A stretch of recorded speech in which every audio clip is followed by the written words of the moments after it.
أصحابه الطيبين الطاهرين الغر الميامين رضوان الله تعالى عليهم أجمعين. أما بعد، فقد قال الله جل وعلا في تنزيله محكم: أعوذ بالله من الشيطان الرجيم، بسم الله الرحمن الرحيم.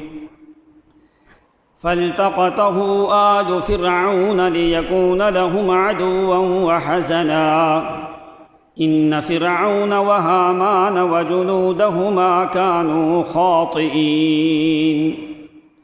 وقالت امرأة فرعون قرة عين لي ولك لا تقتلوه عسى أن ينفعنا أو نتخذه ولدا وهم لا يشعرون. وأصبح فؤاد أم موسى فارغا إن كادت لتبدي به لولا أن ربطنا على قلبها لتكون من المؤمنين. وقالت لأخته قصيه فبصرت به عن جنب وهم لا يشعرون.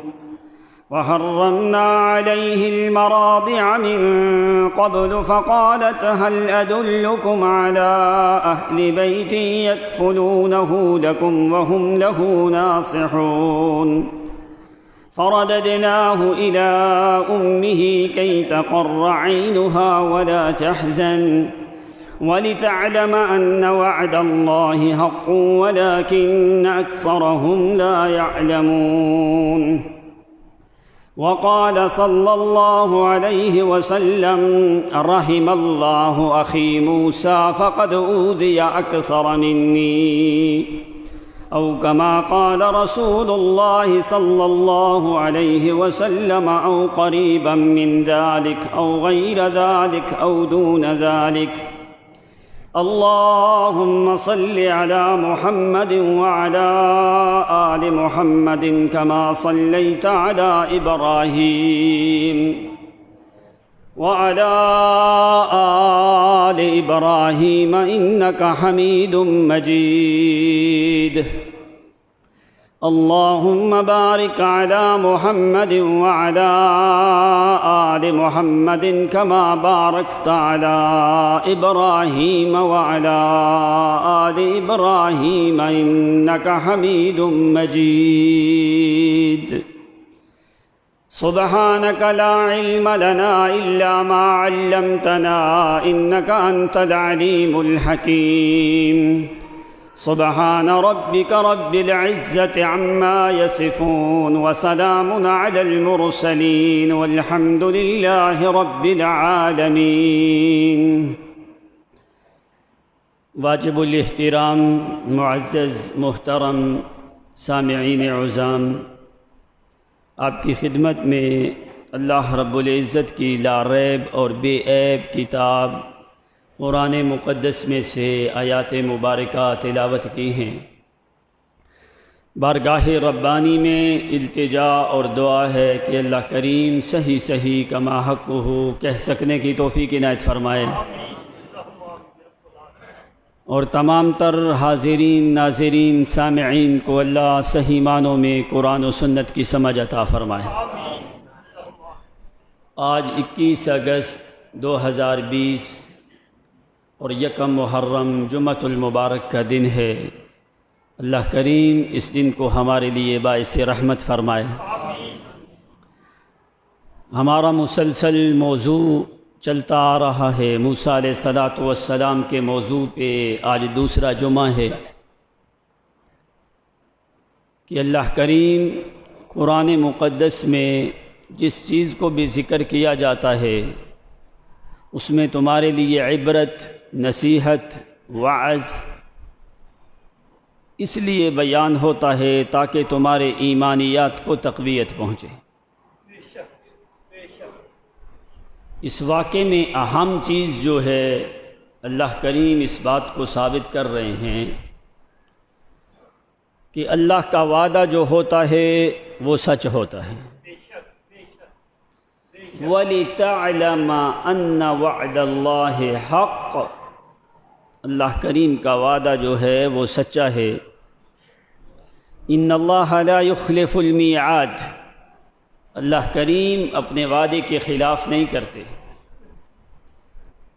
تو ما یبدل القول لدی، اور اللہ کریم کی باتیں کبھی تبدیل نہیں ہوتی۔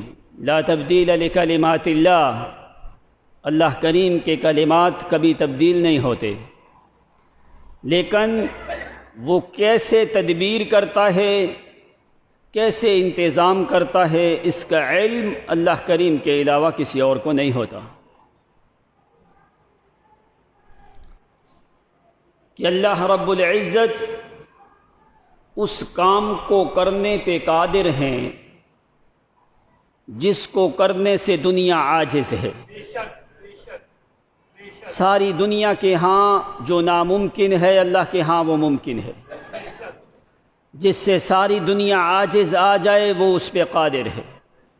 جہاں پہ ساری دنیا کی طاقتوں کی انتہا ہوتی ہے اس کی قوتوں کی وہاں سے ابتدا ہوتی ہے۔ غالب علی امرہ، وہ اپنے حکم پہ ہمیشہ غالب ہے۔ ساری دنیا مغلوب ہے وہ غالب ہے۔ سب عاجز ہیں وہ قادر ہے۔ سب فقراء ہیں وہ غنی ہے۔ سب مرزوق ہیں وہ رازق ہے۔ سب حاجت مند ہیں وہ حاجت روا ہے۔ سب مشکل مند ہیں وہ مشکل کشا ہے۔ اس کے سامنے نہ تو زمانے کی گردش مؤثر ہوتی ہے، نہ لیل و نہار کا تغیر اور تبدل اس کے اوپر اثر کرتا ہے، نہ گرمی اور سردی کی شدت اس پہ مؤثر ہوتی ہے، نہ چلنے والے کی چال اس کے اوپر مؤثر ہوتی ہے، نہ زمانے کی گردش اس کے اوپر اثر رکھتی ہے، نہ کسی بڑے ملوک اور بادشاہ جو ہوتے ہیں ان کے احکام میں ہمیشہ ساری دنیا مغلوب ہی ہوتی ہے، وہی ایک حاکم اعلیٰ ہے۔ فرمایا ولا مر المرور ولا کر العسور، کوئی چلنے والا اس کے اوپر اثر انداز نہیں ہو سکتا۔ اس کے احکام میں نہ زمین نہ آسمان نہ انبیاء نہ اولیاء نہ جمادات نباتات حیوانات کوئی بھی چیز حائل نہیں ہو سکتی۔ جس چیز کو کرنے کا ارادہ کرے وہ کن کہتا ہے فیکون، وہ ہو جاتی ہے۔ جس کو روکنے کا ارادہ کرے وہ کن کی ضرورت ہے، وہ رک جاتی ہے۔ ساری دنیا اس کے سامنے محتاج ہے۔ تو اللہ کریم ان باتوں کا یقین تمہارے دلوں میں مضبوط کرنا چاہتے ہیں۔ جب انسان کا یقین خالق حقیقی پہ مضبوط ہوتا ہے تو اللہ کریم انسان کے دل کی طرف جھانکتے ہیں۔ ان اللہ یطلع علی قلوب العباد، کیا اس بندے کا دل مضبوط ہے یا کہ نہیں؟ تو پھر ان اللہ علی ظن عبدی، فرمایا کہ ہم اپنے بندے کے گمان کے اوپر ہوتے ہیں۔ جیسا وہ ہمارے بارے میں گمان کرتا ہے ہم اسی طرح کر دیتے ہیں۔ تو مومن کو مومن کے بارے میں اچھا گمان کرنا چاہیے، تو خدا کے بارے میں سب سے اچھا گمان کرنا چاہیے۔ تو اللہ کریم اسی بات کو ثابت کرنا چاہتے ہیں کہ ہمارے وعدے جو ہیں وہ حق ہیں۔ مومن کے ساتھ جو بھی وعدہ ہے اس میں شک نہیں ہو سکتا۔ جو اللہ کے وعدے ہیں اس میں تو شک و شبے کی گنجائش ہی کوئی نہیں۔ بندہ ہمارے اوپر یقین کرنے والا ہو، ہم اپنے قوانین بدل دیتے ہیں لیکن اس بندے کی خواہش کے مطابق اسی کے سامنے اس کام کو کر دیتے ہیں۔ فرمایا ہمیں اپنے قوانین بدلنے پڑے ہیں تو ہم بدل دیتے ہیں، لیکن مومن بندے کے دل پہ ہم داغ نہیں لگنے دیتے۔ سبحان اللہ، سبحان اللہ۔ یہ تو اللہ کریم کی قرآن اور پیغمبر کی شریعت کے یہ فرامین تمہارے سامنے ہیں۔ فرعون کا ارادہ تھا کہ وہ بچہ پیدا نہ ہو جو میرے لیے ہلاکت کا سبب ہو۔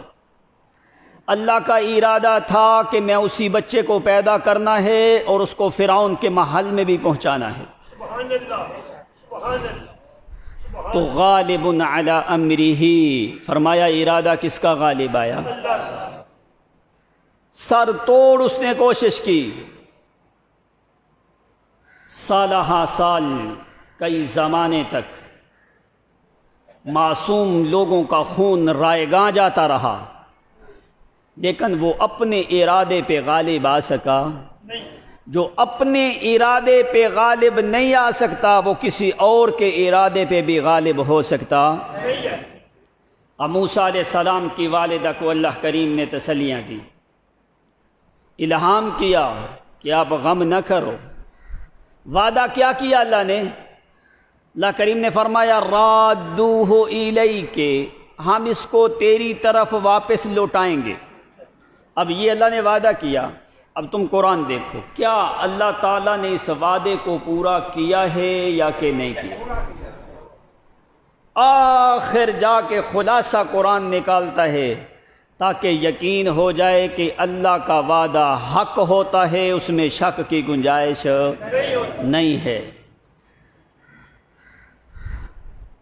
تو موسیٰ علیہ السلام کی والدہ کو حکم دیا، 136 مقامات پہ موسیٰ علیہ السلام کا ذکر قرآن میں کیا، 74 مقامات پہ فرعون کا ذکر کیا، 6 مقامات پہ اس کے ساتھی حامان وزیر کا ذکر کیا، 20 مقامات پہ موسیٰ علیہ السلام کے بھائی ہارون کا ذکر کیا۔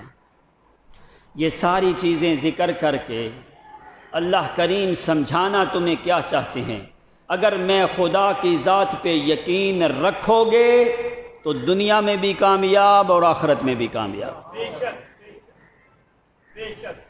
اگر میں خدا کی ذات پہ یقین نہ ہوا تو دنیا میں بھی ہلاکت اور آخرت میں بھی ہلاکت۔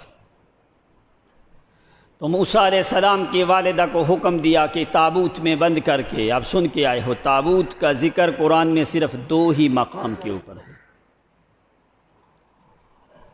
بند کر کے دریا کے حوالے کر دے۔ فرمایا یہ نہ سمجھنا کہ میں موسیٰ کو دریا کے حوالے کر رہی ہوں، فرمایا موسیٰ کی اماں تو میں خدا کے حوالے کر رہی ہوں۔ تو جو چیز اللہ کے حوالے ہو جائے اللہ اس کو ضائع ہونے دیتا نہیں ہے۔ چلتا چلتا موسیٰ علیہ السلام کی والدہ نے صندوق دریا میں ڈالا، اللہ کریم نے فرشتے کو حکم دیا ہلکی ہلکی ہواؤں کے ذریعے آرام سے آہستہ آہستہ موسیٰ پیغمبر کے صندوق کو لے چل۔ موسیٰ انسان ہے، موسیٰ علیہ السلام اب مقام کیا انسان کا زیادہ ہے یا نوری کا زیادہ ہے؟ انسان کا مقام زیادہ ہے نا۔ نوری جو ہیں وہ انسان کے ڈرائیور بنتے ہیں، جس سواری پہ انسان سوار ہوتا ہے نوری اس کی نکیل پکڑ کے چلتے ہیں۔ سبحان اللہ، سبحان اللہ۔ جی اللہ نے شرف انسان کو دیا ہے۔ جبریل براق لے کے آیا تھا نبی علیہ السلام کے لیے، نبی علیہ السلام براق پہ سوار ہیں اور جبریل نکیل پکڑ کے چلتا ہے۔ نور انسان کا خادم اور نوکر ہے۔ ادھر موسیٰ کا صندوق، اندر موسیٰ علیہ السلام ہیں، اور فرشتے کو حکم دیا وہ موسیٰ کا صندوق چلا کے لے جا۔ فَالْتَقَطَهُ آلُ فِرْعَوْنَ لِيَكُونَ لَهُمْ عَدُوًّا وَحَزَنًا۔ چلتے چلتے موسیٰ پیغمبر کا صندوق چلتے چلتے نیل کے کنارے کے ساتھ جاتے جاتے فرعون کا بہت بڑا محل ہے، قصر ہے، بیت ہے، مکان ہے، اس کے نیچے سے نہریں نیل کی چلتی ہیں الگ الگ طریقے سے۔ ایک نہر میں جہاں پہ گھاس بہت زیادہ ہے، پانی بھی زیادہ ہے، گھاس بھی بہت زیادہ ہے، چلتے چلتے اللہ کریم نے فرشتے کو حکم دیا کہ فرعون کے محل کے کنارے کے اوپر موسیٰ پیغمبر کا تابوت اسی گھاس کے ساتھ روک دے۔ اوپر سے فرعون کی بیوی آسیہ وہ اوپر سے دیکھ رہی ہے، وہ ساتھ خدامہ بھی ہے جس کو اس نے اپنی لڑکی بنا کے گھر میں رکھا ہوا ہے۔ اس نے بھی یہ دونوں اوپر چھت کے محل کے اوپر کھڑی ہو کے دیکھ رہی ہیں، ادھر موسیٰ علیہ السلام کا صندوق چلتا چلتا نیل کے کنارے کے اوپر فرعون کے محل کے ساتھ لگا ہے۔ اوپر سے فرعون کی بیوی دیکھنے لگی، کہنے لگی ما ھذہ التابوت، یہ کوئی تابوت نظر آتا ہے، کوئی ادھر ادھر بھی نہیں چلتا، یہ بڑی نرم رفتار اور گفتار سے چلتا چلتا ہمارے محل کے ستون کے ساتھ رک گیا ہے، جہاں پہ گھاس بھی موجود ہے، پانی بھی موجود ہے، فوری جلدی اپنے محل سے نیچے آتی ہے۔ فرعون اندر بیٹھا ہوا ہے، کہنے لگی جلدی کر، ذرا نوکروں کو حکم دے، باہر ایک بڑا تابوت رکا ہوا ہے ہمارے محل کے قریب۔ اللہ کریم فرماتے ہیں فَالْتَقَطَهُ آلُ فِرْعَوْنَ، ادھر آ کے جس وقت حکم دیا ہے، فرعون نے حکم دیا کہ جاؤ باہر، ہمارے محل کے نیچے ایک صندوق رکا ہے، جاؤ صندوق کو لے کے آ جاؤ۔ نوکر خادم جو ہیں وہ جلدی سے جاتے ہیں، صندوق اٹھایا ہے، اٹھا کے لا کے فرعون کے محل کے قریب گھر میں لائے ہیں۔ حضرت آسیہ بھی موجود ہیں، وہ ماشطہ بنت فرعون جو فرعون کی لڑکی خدامہ ہے وہ گھر میں موجود ہے۔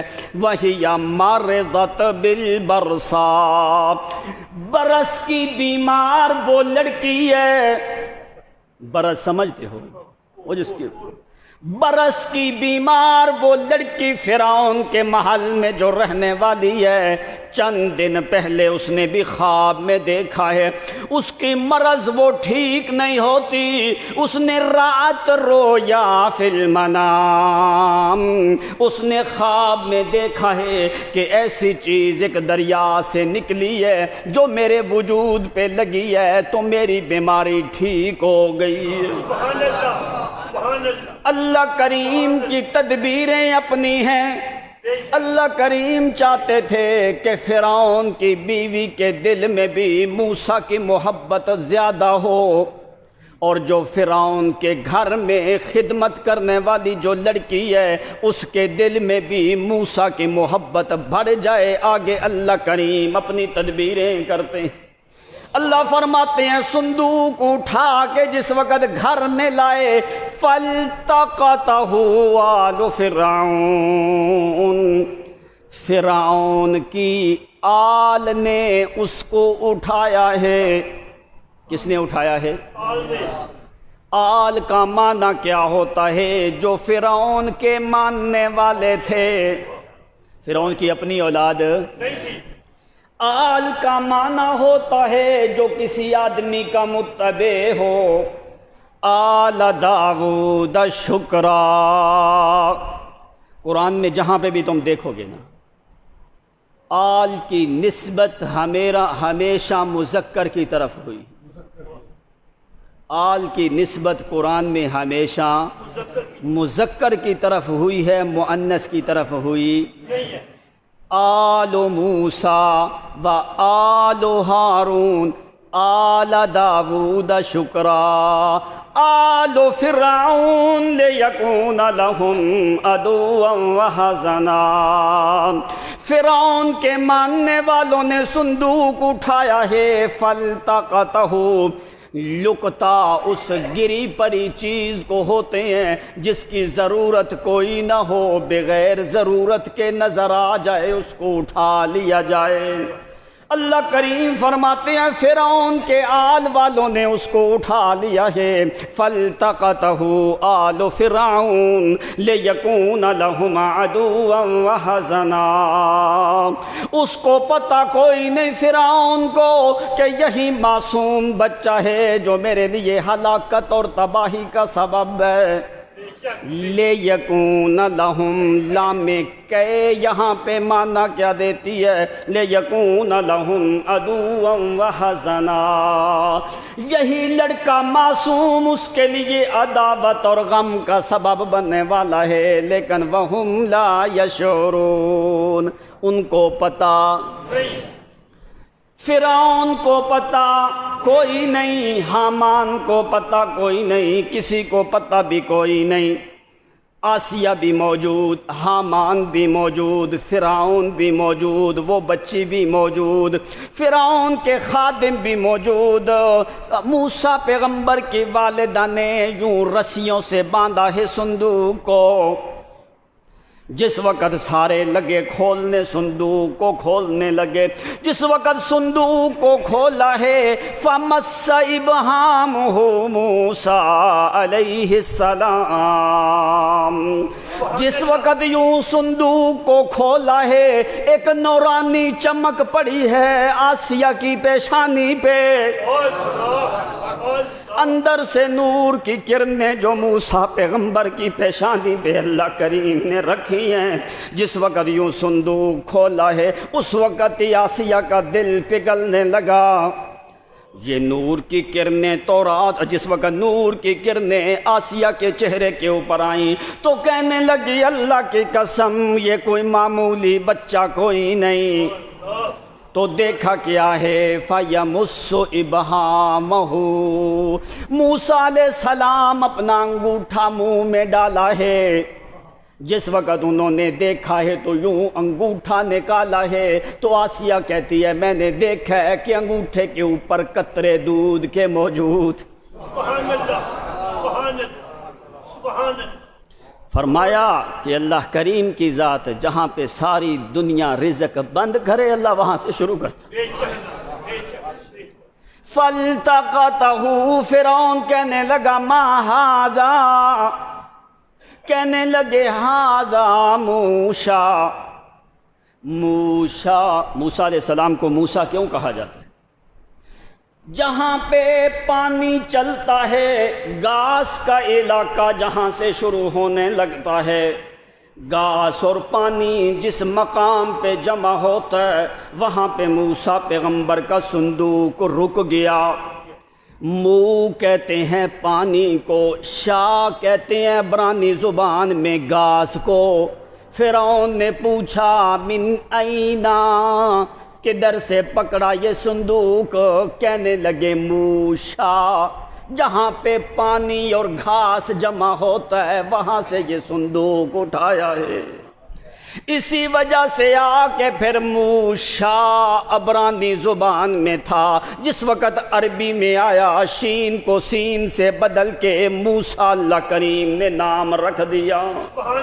جہاں پہ گاس اور پانی جمع ہوتا ہے یہ معنی ہے موسیٰ پیغمبر کے نام کا، اصل میں موشا تھا، عربی میں آیا حمزہ کو حذف کر کے شین کو سین میں بدل کے موسیٰ بنایا جاتا ہے۔ عربی زبان میں نام موسیٰ علیہ السلام ذکر کیا، کیوں؟ موسیٰ کی ماں نے ابھی نام رکھا،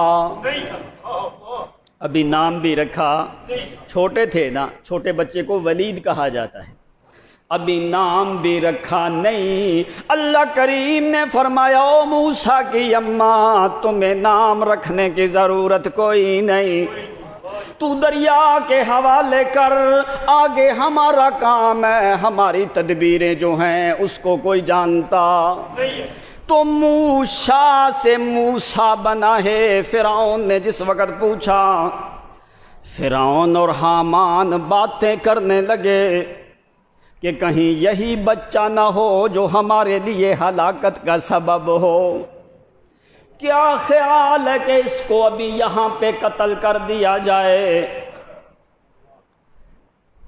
کہنے لگا اس کو یہیں پہ قتل کر دیا جائے۔ تو فرعون کی بیوی آسیہ وہ کہنے لگی وقالت امرات فرعون قرۃ عین لی ولک لا تقتلوہ، اس کو قتل نہ کرو۔ کیوں کہا؟ اس لیے کہ اس کا ارادہ قتل کرنے کا تھا تو انہوں نے منع کیا نا۔ لا تقتلوہ، اس کو قتل نہ کرو۔ کیوں قتل نہ کرو؟ اس لیے قرۃ عین لی ولک، یہ میرے لیے اور تیرے لیے یہ آنکھوں کی ٹھنڈک ہوگا، میرے لیے اور تیرے لیے یہ آنکھوں کی ٹھنڈک ہوگا۔ آسیہ نے پہلے اپنا ذکر کیا ہے، بعد میں فرعون کا ذکر کیا ہے۔ قرۃ عین لی، یہ میرے لیے، ولکا، یہ تیرے لیے آنکھوں کی ٹھنڈک ہوگا۔ اس مقام پہ فرعون نے کہا لا بل لک انت وحدک، نہیں میرے لیے کوئی نہیں، یہ تیری اکیلی کے لیے تو ہو سکتا ہے۔ فرعون نے کہا یہ تیرے اکیلی کے لیے ہو سکتا ہے، میرے لیے نہیں ہو سکتا۔ فرمایا چلو ٹھیک ہے، آنکھوں کی ٹھنڈک بات کا معاملہ ہے، لا تقتلوہ، اس کو قتل نہیں کر عسى أن ينفعنا أو نتخذه ولدا، قریب ہے کہ یہ ہمیں نفع دے۔ کیوں نفع دے؟ أن ينفعنا، چلو آنکھوں کی ٹھنڈک کا معاملہ بعد میں، یہ تو ممکن ہے کہ یہ بچہ ہمیں نفع دے گا۔ اس مقام پہ بھی فرعون نے کہا لکی انتی وحدکی، یہ تیرے لیے ہی نفع مند ہو سکتا ہے، میرے لیے۔ ابن عباس سے روایت ہے، نبی علیہ الصلوۃ والسلام نے فرمایا لو قال فرعون ینفعنی وینفعک، اگر اس مقام پہ فرعون کہہ دیتا کہ یہ میری اور تیری آنکھوں کی ٹھنڈک ہوگا، مجھے اور تمہیں ہم دونوں کو فائدہ ہوگا، تو ان اللہ تعالی ہداہ کما ہداہا، اللہ تعالی فرعون کو بھی ہدایت دے دیتا جیسے فرعون کی بیوی کو دی ہے۔ لیکن فرعون نے اس مقام پہ کہا یہ تیری آنکھوں کی ٹھنڈک اکیلی کے لیے ہو سکتا ہے، اکیلی تمہیں نفع دے سکتی ہے، ہمیں نفع نہیں دے گا۔ کہنے لگی اچھا چل ٹھیک ہے، تو خدا بنا ہوا ہے، تیرے گھر میں اولاد نہیں ہے۔ نہ لڑکی ہے نہ لڑکا ہے، او ظالم فرعون تیرے تخت کا وارث کون ہوگا؟ نفع کو بھی چھوڑ، آنکھوں کی ٹھنڈک کو بھی چھوڑ دے، آخر کار کسی کو تو نے وارث تو بنانا ہے اپنے تخت شاہی کا، تو ہم کیا کرتے ہیں او نتخذہ ولدا، ہم اسی لڑکے کو لے پالک متبنہ بیٹا بنا لیتے ہیں، او نتخذہ ولدا، ہماری تو اولاد نہیں ہے۔ کوئی نہیں، ہم اسی کو اپنا بیٹا بنا لیتے ہیں۔ چار باتیں کی نا، یہ ہماری آنکھوں کی ٹھنڈک، یہ ہمیں نفع دے گا، اور اس کو ہم اپنا لڑکا بنائیں گے، شاید کہ ہمیں اس سے بہت زیادہ فائدہ ہو۔ اللہ فرماتے ہیں وَهُمْ لَا يَشْعُرُونَ، وہ اس چیز کا شعور رکھتے، نہیں تھے۔ وہ اس چیز کو جانتے۔ نہیں تھے۔ ہم ضمیر مذکر کے لیے ہے، فرمایا مؤنث کو تو فائدہ ہوگا لیکن فرعون کافر کو فائدہ نہیں ہو۔ قرآن نے بتایا، اللہ کریم فرماتے ہیں انہوں نے موسیٰ سے محبت کیوں کی، اللہ اللہ، کیوں انہوں نے موسیٰ کو قتل نہیں کیا؟ موسیٰ سے پہلے بڑے لوگوں کو، بڑے معصوم بچوں کو قتل کیا ہے فرعون نے۔ فرعون کی بیوی نے کہا قتل نہ کرنا۔ اللہ فرماتے ہیں سبب کیا تھا؟ فرعون تو بڑا عنید تھا، بڑا ضدی تھا، بڑا جابر جبار عنید متکبر رذیل ذلیل قسم کا آدمی تھا، بڑا ظالم اور جابر تھا۔ او میرا موسیٰ پیغمبر، تمہیں پتہ ہے کہ فرعون نے اس وقت تمہیں قتل کیوں نہیں کیا؟ اللہ فرماتے ہیں اس کی وجہ کیا تھی؟ وَأَلْقَيْتُ عَلَيْكَ مَحَبَّةً مِّنِّي، او میرا موسیٰ پیغمبر، ان کے دلوں میں تیری محبت کو میں نے ڈالا تھا، ان کے دلوں میں تیری محبت کو موسیٰ پیغمبر میں نے ڈالا تھا، القیت علیک محبتا منی، میں نے اس کے دل میں محبت کو ڈال دیا کہ وہ قتل کرنے کے قابل نہ رہا۔ اگر میں نہ ڈالتا میرا موسیٰ تو اس نے تمہارا بھی سر اڑا دینا تھا، لیکن یہ میرا احسان ہے میرا موسیٰ پیغمبر، وَأَلْقَيْتُ عَلَيْكَ مَحَبَّةً مِّنِّي۔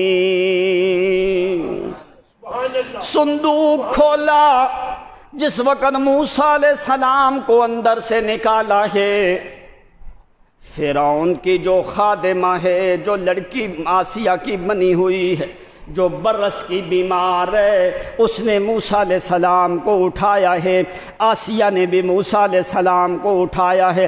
فرعون بڑی ٹک ٹکی آنکھ کی باندھ کے حیرت انگیز آنکھوں سے فرعون بھی حامان بھی دیکھتے رہے موسیٰ کی طرف، لیکن جب بھی وہ دیکھتے ہیں اللہ کریم اسی وقت فرعون کے دل میں موسیٰ کی محبت اور زیادہ ڈال دیتے ہیں۔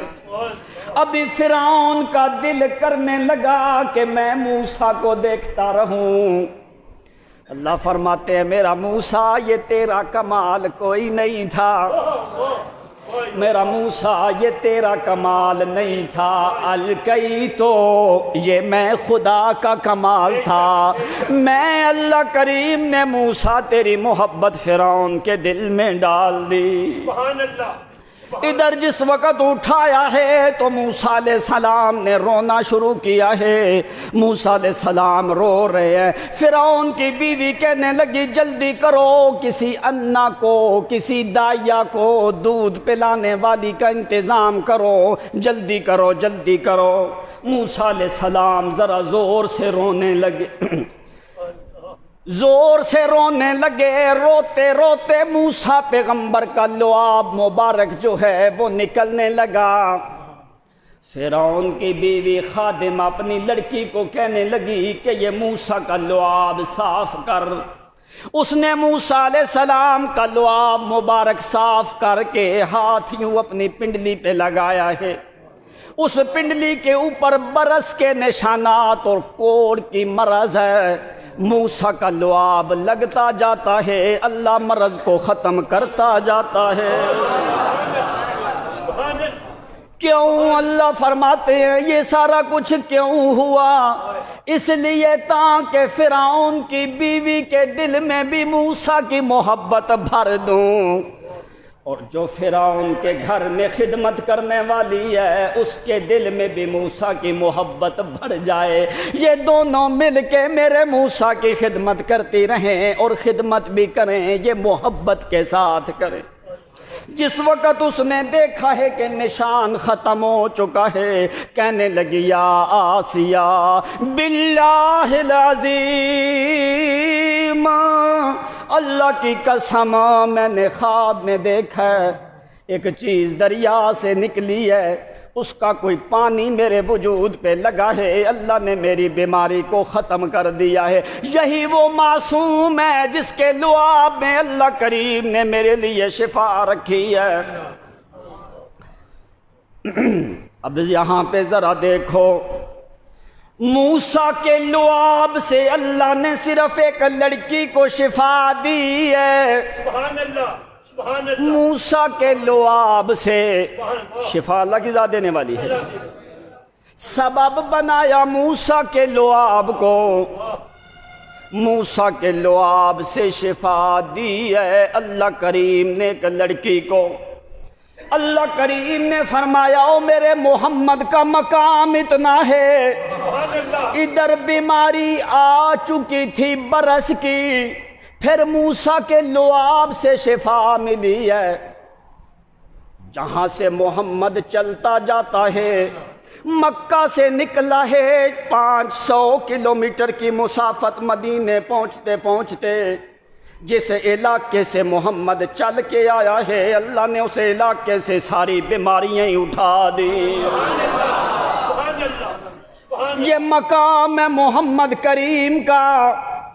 اللہ کریم نے فرمایا میرا پیغمبر جو آدمی مکہ سے مدینہ چل کے آتا تھا، مدینہ میں پہنچتے بہت سی بیماریوں کا شکار ہو جاتا تھا، مدینے میں آ کے اس کی حالت غیر ہو جاتی تھی۔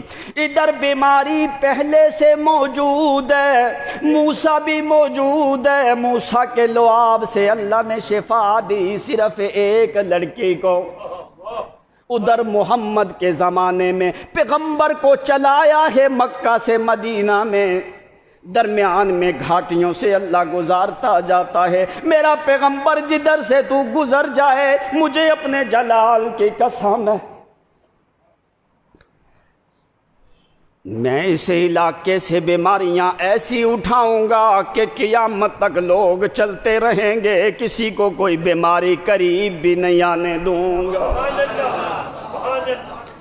پھر موسیٰ کے لعاب سے صرف ایک لڑکی کو شفا ملی ہے۔ اللہ کریم نے فرمایا میرا محمد تو چلتا جا، جہاں پہ کنواں نظر آئے کنویں کے پانی میں مرض ہے، کڑوا پانی ہے، مرض ہے، صرف تو اپنا لعاب کنویں میں ڈال، اگر اس کنویں کا پانی لاکھوں لوگ پئیں گے میں ان کے جسم کے اندر بیماریوں کو ختم کر دوں گا۔ اسفان کے مقام پہ محمد کریم گزرتے ہیں، لوگوں نے کہا کہ اللہ کے پیغمبر بڑا کنواں ہے، اس کنویں کا پانی بہت ہی کڑوا ہے، بڑا گہرا کنواں ہے، بڑا زمانہ ہو گیا ہے پانی نکلتے نکلتے، لیکن اس کنویں کا پانی کبھی ایک قطرہ بھی میٹھا آتا۔ جو بندہ بھی اس کنویں کا پانی، جانور بھی کوئی نہیں پیتے، جس وقت وہ پیتے ہیں بیمار ہو جاتے ہیں، بندے بھی اور جانور بھی۔ نبی علیہ الصلوۃ والسلام آئے، آپ نے اپنا لعاب مبارک ڈالا ہے، سبحان اللہ، پورے کنویں کا پانی ایسا میٹھا ہوا ہے جیسا کبھی یہ کڑوا ہوا ہی کوئی نہیں۔ سبحان اللہ۔ آگے جس وقت موسیٰ پیغمبر کا صندوق کھولا ہے، اللہ فرماتے ہیں القیت علیک محبتا منی، او میرا موسیٰ پیغمبر ان کے دلوں میں نے تیری محبت کو ڈالا ہے۔ فوری کہنے لگے جلدی کرو، کسی داعیہ کا پتہ کرو، جلدی کسی دودھ پلانے والی مرضعہ انا داعیہ عورت دودھ پلانے والی کا پتہ کرو۔ ادھر موسیٰ کی بہن مریم بھی پہنچ گئی، چلتے چلتے جب صندوق بھی پہنچ گیا، ادھر موسیٰ کی بہن بھی وہیں پہ پہنچ گئی باہر سے۔ جس وقت انہوں نے صندوق اٹھایا، موسیٰ کی بہن دوڑ کے گھر میں آئی ہے، آ کے اپنے والدہ کو کہنے لگی اماں جی فرعونیوں نے اپنے میرے بھائی کا صندوق اٹھا لیا ہے۔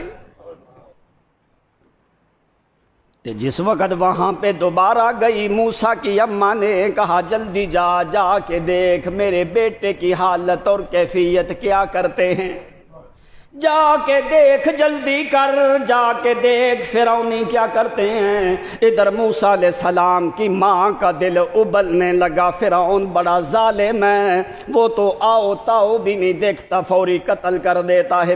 جلدی جا موسیٰ کی بہن، جا کے دیکھ وہ کیا کرنے لگے ہیں۔ ادھر موسیٰ علیہ السلام کی بہن بھی چلی جاتی ہے۔ اللہ کریم فرماتے ہیں وَقَالَ لِأُخْتِهِ قُصِّي فَبَصُرَتْ بِهِ عَنْ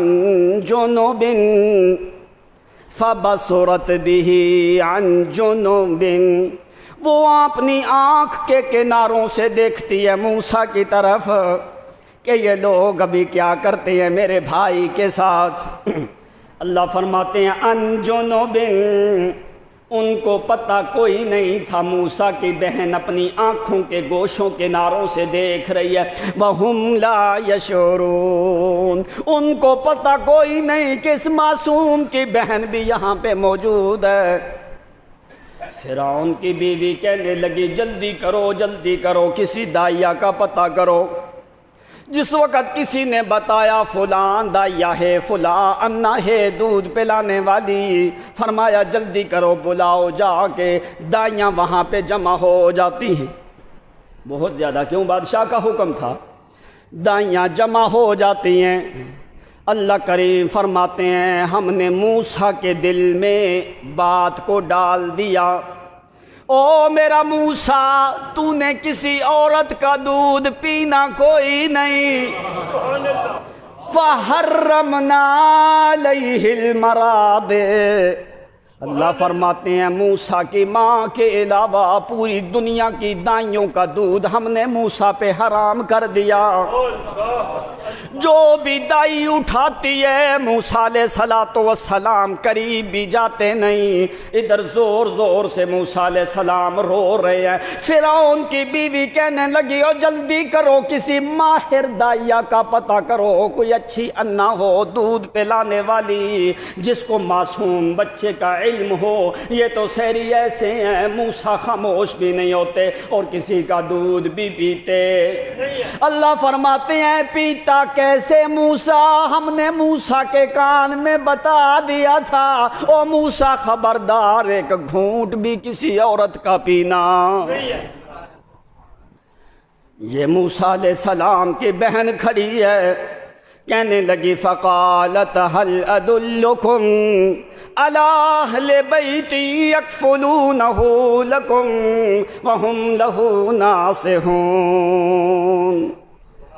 کہنے لگی اگر مجھے اجازت دو، ہمارے محلے میں ایک بڑی ہی خیر خواہ نیک سیرت ماہر دائیا ہے، جو بچہ کسی کا دودھ نہ پیے اس دائیا کا وہ دودھ ضرور پی لیتا ہے۔ فرعون کی بیوی کو کہنے لگی هل ادلکم علی اہل بیت یکفلونہ لکم، جو تمہارے لیے اس معصوم بچے کی پرورش بھی کرے، دودھ بھی پلائے، سب کچھ کرے۔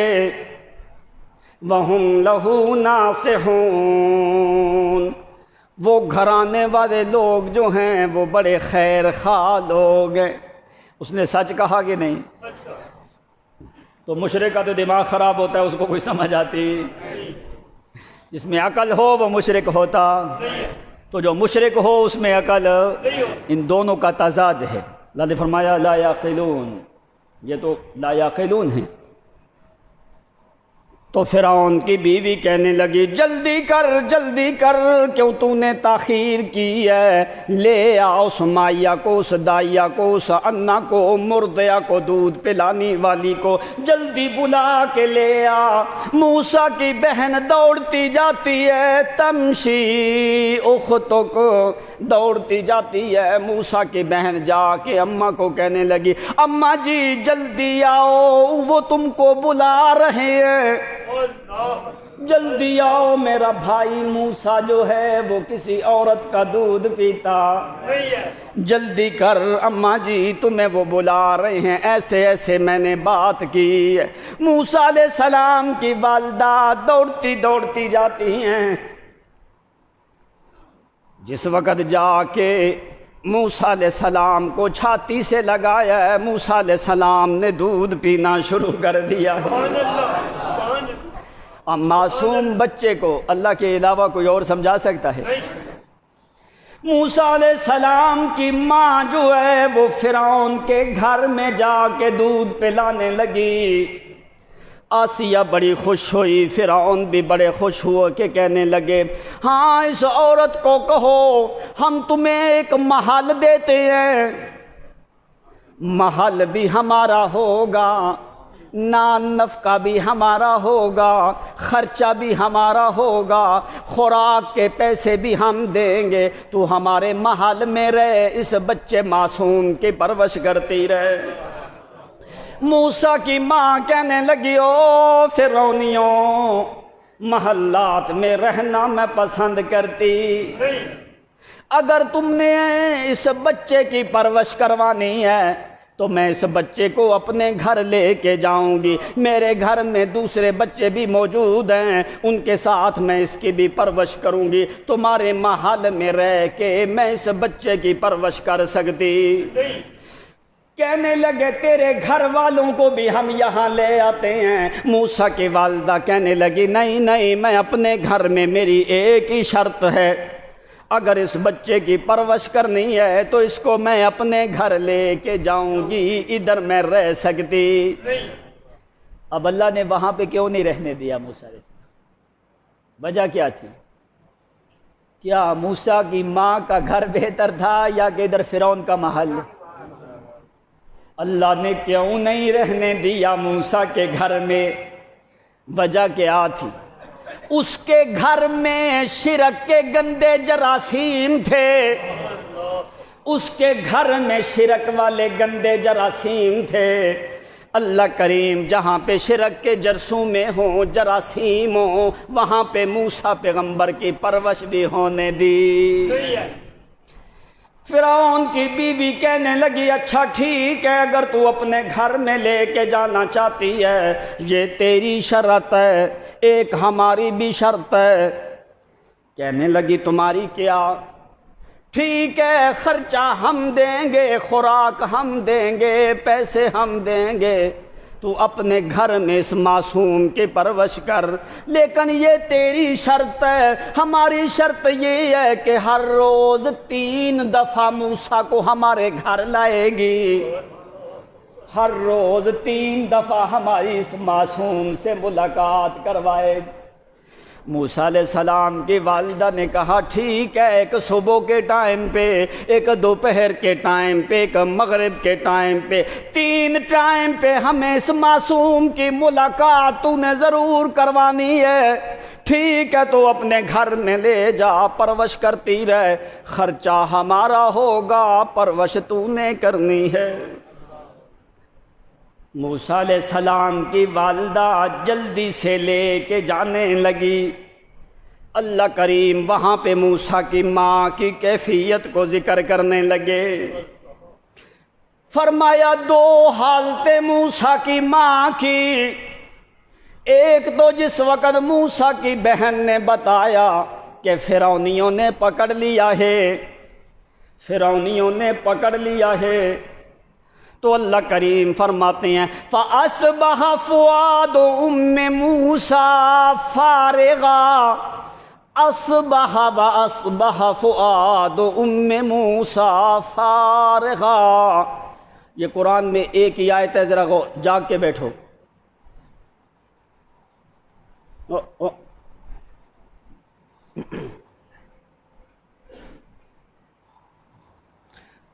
یہ قرآن پاک میں ایک ہی آیت ہے جہاں پہ اللہ تعالیٰ نے فؤاد اور دل کو جمع کیا ہے۔ فؤاد اور دل کو جمع، یہ پورے قرآن میں صرف ایک ہی آیت ہے۔ یہاں پہ اللہ نے 2 حالتوں کا ذکر کیا۔ وَأَصْبَحَ فُؤَادُ أُمِّ مُوسَىٰ فَارِغًا إِن كَادَتْ لَتُبْدِي بِهِ لَوْلَا أَن رَّبَطْنَا عَلَىٰ قَلْبِهَا۔ فؤاد اور دل کو جمع کیا ہے۔ لوگ جو ہیں اس آیت کا معنی، وہ فؤاد کا معنی بھی دل کرتے ہیں اور قلب کا معنی بھی دل کرتے ہیں، حالانکہ یہ چیز مناسب نہیں ہے۔ اگر ایک ہی مطلب ہوتا تو اللہ اس کو 2 الگ الگ ذکر۔ اب فؤاد اور دل میں فرق کیا ہوتا ہے، یہ بات بڑی اہم ہے سمجھنے والی۔ دل ایک مرکز ہے، آگے اس کے ادوات ہیں۔ ان السمع والبصر والفؤاد کل اولئک کان عنہ مسئولا۔ 163 مقامات میں اللہ تعالیٰ نے دل کا ذکر کیا ہے قرآن مقدس میں۔ 43 مقامات میں فؤاد کا ذکر کیا ہے، 20 مقامات میں صدر کا ذکر کیا ہے۔ صدر سینہ ہوتا ہے، صدر وہ جگہ ہوتی ہے جہاں پہ دل کو رکھا جاتا ہے۔ اب اللہ کریم نے فرمایا یہ دل ایک مرکز ہے، جس طرح ایک فیکٹری ہوتی ہے، وہ ایک مالک ہوتا ہے فیکٹری کا، آگے اس کے آگے عامل کام کرنے والے ہوتے ہیں، کوئی سامان لیتا ہے، کوئی سامان بیچتا ہے، کوئی لکھتا ہے، کوئی منشی، کوئی کاتب، کوئی سامان لینے والا، کوئی دینے والا، لیکن کیا ہے، مالک ایک ہی ہے نا۔ یہ دل ایک ہے، آگے اس کے آگے کام کرنے والے کان، آنکھ، حواس، فؤاد، یہ ساری چیزیں یہ دل کے ادوات ہیں۔ اب فؤاد کہاں ہوتا ہے؟ گردن کے اوپر جہاں سے آدمی کا دماغ شروع ہونے لگتا ہے، وہاں پہ اللہ تعالیٰ نے ایک مادہ رکھا ہے۔ اس مادے میں 3 چیزیں قرآن جو ہے رکھی ہیں۔ ایک کیا ہے؟ زنار، لوزہ، مہاد اور یہ فؤاد اللہ نے رکھا ہے۔ یہ 4 چیزیں اس مادے میں رکھی۔ یہ چاروں حواس ہیں جو معلومات کو لے کے آگے دل تک پہنچاتی ہیں۔ زنار، مہاد اور لوز اور فؤاد۔ فؤاد یہ غم والی خبریں جب آتی ہیں نا، پریشانی والی خبریں، غم والی خبروں کو لے کے آگے دل تک پہنچاتا ہے۔ زنار اور لوز یہ اچھی خبروں کو لے کے دل تک پہنچاتے ہیں۔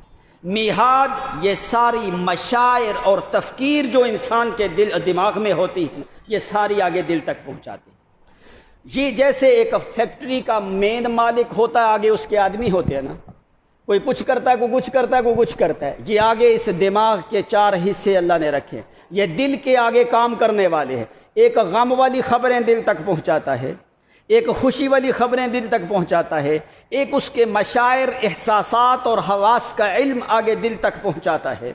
تو یہ فؤاد یہ غم والی خبریں لے کے آگے دل تک پہنچاتا ہے۔ اس کا دل سے تعلق نہیں، اس کا دماغ سے تعلق ہے۔ لوگ یہاں پہ کہتے ہیں کہ موسیٰ کی ماں کا دل جو ہے، حالانکہ دل کا ذکر بعد میں ہے، فؤاد کا ذکر قرآن نے پہلے کیا ہے۔ اس نے غم والی خبر لی، کون سی؟ جب بتایا نا آ کے کہ موسیٰ کو فرعونیوں نے اٹھا لیا، تو دل ہوتا ہے مرکز، مرکز سے چیزیں نکلتی ہیں، مرکز میں چیزیں آتی ہیں۔ تو اللہ کریم نے کیسے مانا قرآن نے سمجھایا، یہ قرآن کا اعجاز ہے۔ وَأَصْبَحَ فُؤَادُ أُمِّ مُوسَىٰ فَارِغًا، جس وقت موسیٰ کی ماں تک خبر پہنچی کہ فرعونیوں نے اٹھایا ہے، اللہ فرماتے یہ غم والی خبر موسیٰ کی ماں تک پہنچ گئی۔ فؤاد ام موسیٰ فارغا، قریب تھا کہ موسیٰ کی ماں کے حواس ختم ہو جاتے، قریب تھا کہ موسیٰ علیہ السلام کا وہ ذاکرہ فاقد ہو جاتا۔ فقدت ذاکرت، جیسے آدمی کہتا ہے نا، اس کو یہ خبر اچانک دی، ایسے ہوا جیسے اس کے حواس ہی ہو گئے۔ اللہ فرماتے ہیں جب موسیٰ کی بہن نے خبر دی، قریب تھا وَأَصْبَحَ فُؤَادُ أُمِّ مُوسَىٰ فَارِغًا، قریب تھا کہ موسیٰ کی ماں کے حواس جو ہیں وہ کمزور ہونے لگتے، اس کی تفکیر میں قلت آنے لگتی، قریب تھا کہ اس کا دماغ پھٹ جاتا یہ غم والی خبر سن کے۔ تو فوری کیا کہہ دیتی، ان کا عادت لتبدی بھی، قریب تھا کہ دوڑ کے جا کے بتاتی ہو لوگو اس معصوم کو قتل نہ کرو، یہ میرا بیٹا ہے۔ فرمایا قریب تھا کہ موسیٰ کی ماں سارے راز فاش کر دیتی، سب کچھ بتا دیتی۔ کیوں بتاتی؟ اس لیے غم والی خبر موسیٰ کے ماں کے دماغ میں جب پہنچ گئی تو موسیٰ علیہ السلام کی والدہ غم کی وجہ سے آ کے کہیں موسیٰ علیہ السلام کی والدہ کے حواس کمزور نہ ہونے لگتے، اس غم اور غضب کی وجہ سے آ کے ان کا عادت لتبدی بھی، قریب تھا کہ وہ سارے راز فاش کر دیتی، قریب تھا کہ وہ راز سارے فاش کر دیتی۔ لیکن ہم نے کیا کیا، اللہ نے پہلے فؤاد کا ذکر کیا، وَأَصْبَحَ فُؤَادُ أُمِّ مُوسَىٰ، وہ خبر پہنچنی تھی آگے دل میں، دل پھر ٹکڑے ہونے کا خطرہ تھا، دل پھٹنے کا خطرہ تھا، تو اللہ فرماتے ہیں لولا ربطنا علی قلبها، پھر ہم نے فوری کیا کیا، وہ دماغ سے خبریں جس وقت دل میں آئیں، دل کے اوپر ابھی اثر ہونے لگا موسیٰ کی ماں کے دل پہ، قریب تھا کہ موسیٰ کی ماں کا دل ٹکڑے ہو جاتا، لیکن ہم نے فوری کیا کیا، ربطنا علی قلبها، ہم نے جلدی موسیٰ علیہ السلام کے والدہ کا دل ہم نے اپنی رحمت کی مٹھی میں لے کے بند کر دیا۔ سبحان اللہ۔ کیوں بند کیا؟ تاکہ کوئی راز فاش نہ کر دے، غم کا اثر دل کے اوپر نہ آ جائے۔ ربطنا علی قلبہا۔ اب ذرا معنی سمجھ اس بات کا۔ دوسرے مقام سورۃ کہف میں اللہ فرماتے ہیں ربطنا علی قلوبہم اذ قاموا فقالوا ربنا رب السماوات والارض۔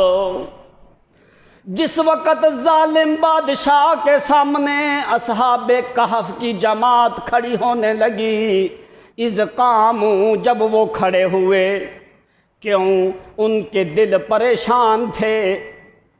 ظالم جابر بادشاہ مشرک ہے، یہ چند نوجوان موحد ہیں، ان کے دل میں ڈر جس وقت اندر آنے لگا کہ پورے ملک میں کوئی اور بندہ، ایک ایک کر کے سامنے پیش کیا نا بادشاہ کے سامنے۔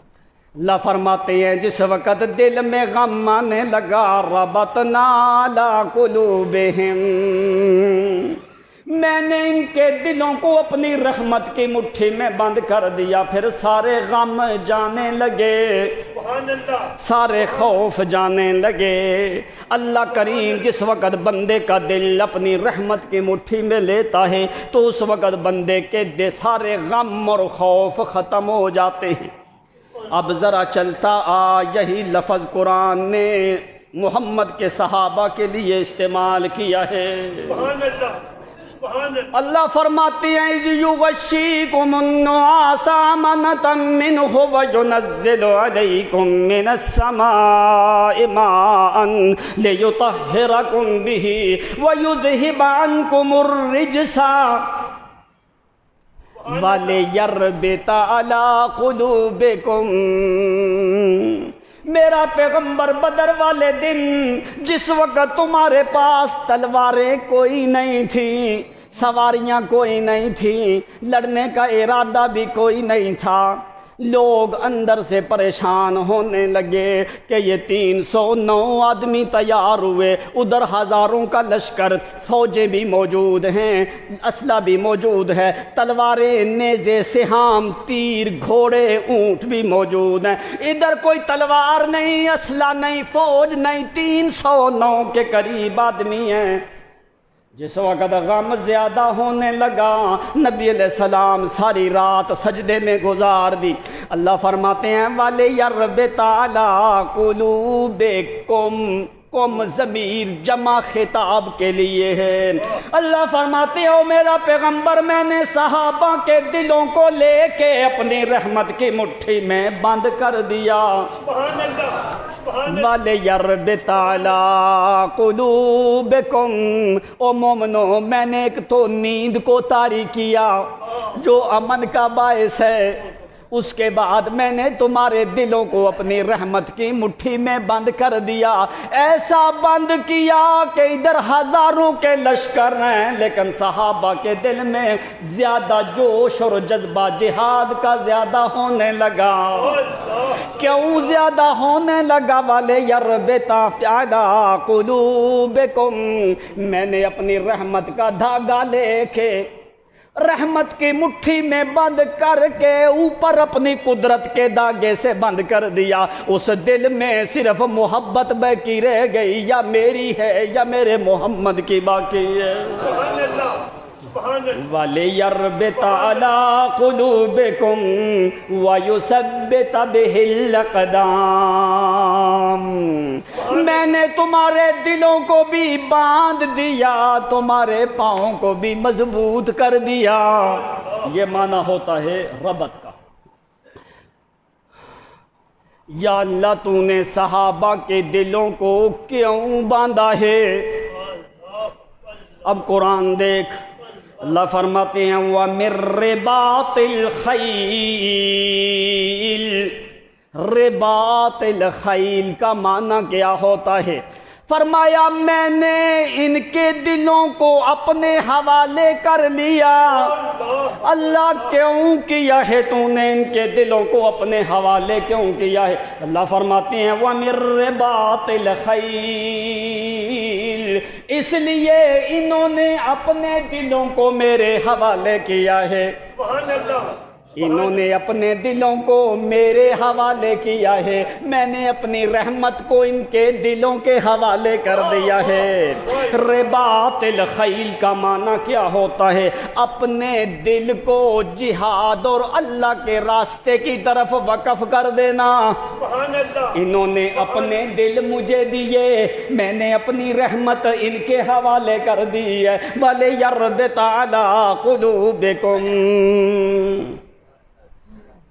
الربطنا على قلبها لتكون من المؤمنین۔ اللہ فرماتے ہیں ہم نے موسیٰ کی ماں کا دل اپنی رحمت کی مٹھی میں بند کر کے باندھ دیا ہے۔ سبحان اللہ، موسیٰ علیہ السلام کی والدہ لا کے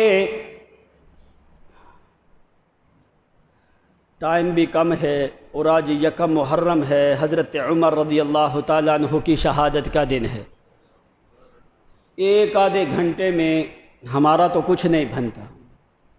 حضرت عمر پہلے تقریباً 17-18 جمعے حضرت عمر کے موضوع پہ بیان ہو چکے ہیں۔ اب شہادت کے اوپر ایک آدھے گھنٹے میں تو کوئی آدمی شہادت بیان نہیں کر سکتا، لیکن بس ایک دو باتیں میں ضرور آپ کے سامنے ذکر کروں گا، بس اس بات کو ذرا سمجھ لیں۔ ربطنا علی قلبہا، سبحان اللہ، سبحان موسیٰ کی ماں کا دل ہم نے باندھا اپنی رحمت میں۔ اللہ، کیوں باندھا؟ لِتَكُونَ مِنَ الْمُؤْمِنِينَ، اس لیے تاکہ یہ یقین رکھنے والی اور زیادہ ہو جائے۔ اس لیے باندھا تاکہ یہ اس کا یقین اور زیادہ ہو جائے، ایمان اور پختہ ہو جائے۔ ان کا دل اس لیے باندھا۔ ادھر اللہ فرماتے ہیں صحابہ کے دل کو میں نے اس لیے باندھ دیا، ان کا ایمان تو پہلے سے اور زیادہ مضبوط تھا۔ ان کا ایمان مضبوط کرنے کے لیے میں نے دل نہیں باندھا۔ یہ قرآن نے آگے دوسرا سبب ذکر کیا۔ موسیٰ کی ماں کے بعد فرمایا ربطنا علی قلبہا لتکون من المؤمنین، فرمایا تاکہ یہ اور زیادہ ایمان لانے والی، یقین رکھنے والی ہو جائے۔ صحابہ تو پہلے سے ان کا ایمان مضبوط ہے، اللہ تو نے ان کا دل کیوں باندھا ہے؟ تو نے ان کا دل کیوں باندھا ہے؟ اللہ فرماتے ہیں اس لیے میں نے ان کا دل باندھا ہے کہ میں خدا کو ان سے زیادہ محبت ہے۔ میں نے ان کے دل کو باندھا ہے محبت کی وجہ سے، میں نے ان کے دلوں کو باندھا ہے محبت کی وجہ سے۔ اللہ تو نے محبت کیوں کی ہے ان کے ساتھ؟ اللہ فرماتے اس لیے کہ حزب اللہ، یہ میری فوج ہے۔ یہ کیا ہے؟ یہ میری فوج ہے۔ تو میرا پیغمبر میں خدا کو ان سے محبت ہے، تمہیں میں حکم دیتا ہوں تو بھی ان کے ساتھ محبت کر۔ سبحان اللہ، تو جو تیرے ماننے والے ہیں جب تک وہ ان سے محبت نہ کریں گے ایمان کی ایک رتی بھی نصیب ہو سکتی۔ اب ہر ایک صحابی کا مقام جو ہے وہ الگ ہے۔ آگے مسئلہ آئے گا کہ اللہ تعالیٰ نے 3 قوانین صحابہ کے لیے ایسے بولے ہیں جو تم کو پورا قرآن دیکھو، جو اللہ تعالیٰ نے کسی امت کے صحابی کو وہ چیزیں نہیں دی جو محمد کے صحابہ کو دی۔ سبحان اللہ، سبحان اللہ، بڑی اہم چیزیں اور وہ نعمتیں اللہ نے دی ہیں جو نعمتیں اللہ تعالیٰ نے انبیاء کے اوپر نازل کی۔ آگے وہ لفظ آئے گا انشاءاللہ آئندہ جمعہ پہ، اس کے اوپر وہاں پہ تشریح ہوگی۔ اب عمر ابن خطاب، بس منٹ رہ گئے ہیں 10۔ حضرت عمر رضی اللہ تعالیٰ عنہ ذی الحجہ کے مہینے میں ابو لولو فیروز ظالم نے ان کو خنجر مارا۔ اب دیکھ، یہ پتہ ہے تمہیں کہ کون عمر ہے؟ وہ عمر پہلا شرف جو محمد کا صحابی عمر ہے، وہ عمر جو پیغمبر کی بیوی کا بھائی عمر ہے، وہ عمر جو پیغمبر کا بہنوئی ہے، وہ عمر جس کا حسب اور نسب محمد کے حسب اور نسب کے ساتھ ہے، وہ عمر جو پیغمبر کا مشیر ہے، وہ عمر جو پیغمبر کا بازو ہے، وہ عمر جو محمد کا عضل ہے۔ آپ نے فرمایا عضلین میں محمد کا ڈولا ہے عمر۔ وہ عمر جو پیغمبر کا مشیر اور وزیر بھی ہے، وہ عمر جس کی وجہ سے بیت اللہ میں پہلی برملا اذان اور نماز پڑھی گئی، وہ عمر جو پیغمبر کی سنگت اور صحبت میں رہا تمام غزوات میں، وہ عمر جس کے چلنے سے شیطان بھاگتا ہے، وہ عمر جس کی زبان پہ اللہ نے حق رکھا ہے، وہ عمر جس کے قول میں حق ہے، وہ عمر جس کے عمل میں حق ہے، وہ عمر جس کی شہادت پہ 300 یتیم بچوں کے آنسو زمین پہ گرے، وہ عمر جس کی شہادت پہ 70 بیواؤں نے اپنے آنسو بہائے، وہ عمر جس کی شہادت میں مدینے میں قیامت صغریٰ برپا ہوئی، وہ عمر جو اپنی جان کو نچھاور کرنے کے لیے 19 مقامات میں محمد کے آگے رہا، وہ عمر جو پیغمبر خدا صلی اللہ علیہ وسلم کے حکم کو ساری دنیا سے زیادہ ترجیح دیتا ہے، وہ عمر جو سب سے زیادہ حیا محمد کے خاندان کا اپنی اولاد سے زیادہ کرتا ہے، وہ عمر جو سپہ سالار ہے، وہ عمر جو خلیفہ راشد ہے، وہ عمر جو خلیفہ ثانی ہے، وہ عمر جو امیر المومنین ہے، وہ عمر جو امیر المسلمین ہے، وہ عمر جس کی رائے قرآن ہے، وہ عمر جو زمین پہ بولتا ہے اللہ 21 مقامات قرآن مقدس میں قرآن کی آیت عمر کی رائے سے نازل ہوتی ہے، وہ عمر جس کی رائے سے آیت نازل ہوتی ہے کما اخرجک ربک من بیتک بالحق، یہ آیت نازل ہوتی ہے عمر کے مشورے سے، عسى ربه ان طلقكن ان يبدله ازواجا خيرا منكن، یہ آیت نازل ہوتی ہے عمر کے مشورے سے، واتخذوا من مقام ابراہیم مصلی، یہ آیت نازل ہوتی ہے عمر کے مشورے سے، استغفر لهم او لا تستغفر لهم ان تستغفر لهم 70 مرة، یہ آیت نازل ہوتی ہے عمر کے مشورے سے، سواء علیہم استغفرت لهم ام لم تستغفر لهم، یہ آیت نازل ہوتی ہے عمر کے مشورے سے، ولا تصلی علی احد منهم مات ابدا ولا تقم علی قبره، یہ آیت نازل ہوتی ہے عمر کے مشورے سے، شراب کی حرمت والی آیت نازل ہوتی ہے عمر کے مشورے سے، انما الخمر والمیسر والانصاب والازلام رجس من عمل الشیطان فاجتنبوه، یہ آیت نازل ہوتی ہے عمر کے مشورے سے، عمر دعا کرتا ہے اللہم انزل علینا حکما شافیا فی الخمر، یا اللہ شراب کے بارے میں حکم نازل کر، تو اللہ نے یہ آیت نازل کی، یہ آیت نازل ہوتی ہے عمر کے مشورے سے، قرآن مقدس کی احل لکم لیلۃ الصیام الرفث الی نسائکم، یہ آیت نازل ہوتی ہے عمر کے مشورے سے، ذرا تم سلۃ من الاولین وقلیل من الآخرین، سورۃ واقعہ کی آیت یہ نازل ہوتی ہے عمر کے مشورے سے، 21 موافقات عمر، عمر بولتا جاتا ہے اللہ قرآن بنا کے محمد پہ نازل کرتا جاتا ہے، ما کان لنبی ان یکون لہ اسری حتی یسخن فی الارض، یہ آیت نازل ہوتی ہے عمر کے مشورے سے. لولا کتاب من اللہ سبق لمسکم فیما اخذتم، یہ آیت نازل ہوتی ہے عمر کے مشورے سے. اٹھا روئے زمین کے مفسرین کی آیتیں کسی اور صحابی کے مشورے سے نازل. آیتیں استیزان، یا ایھا الذین آمنوا لیستاذنکم الذین ملکت ایمانکم، یہ آیت نازل ہوتی ہے عمر کے مشورے سے. یدنین علیہن من جلابیبہن، پردے کے حکم والی آیتیں نازل ہوتی ہیں عمر کے مشورے سے. اور قرآن اول سے لے کے آخر تک دیکھ، عمر کی رائے کو اللہ نے قرآن بنایا ہے. تو نبی علیہ السلام نے فرمایا ان اللہ جعل الحق علی لسان عمر، لوگوں میں محمد کہتا ہوں اللہ نے عمر کی زبان پہ حق رکھا ہے.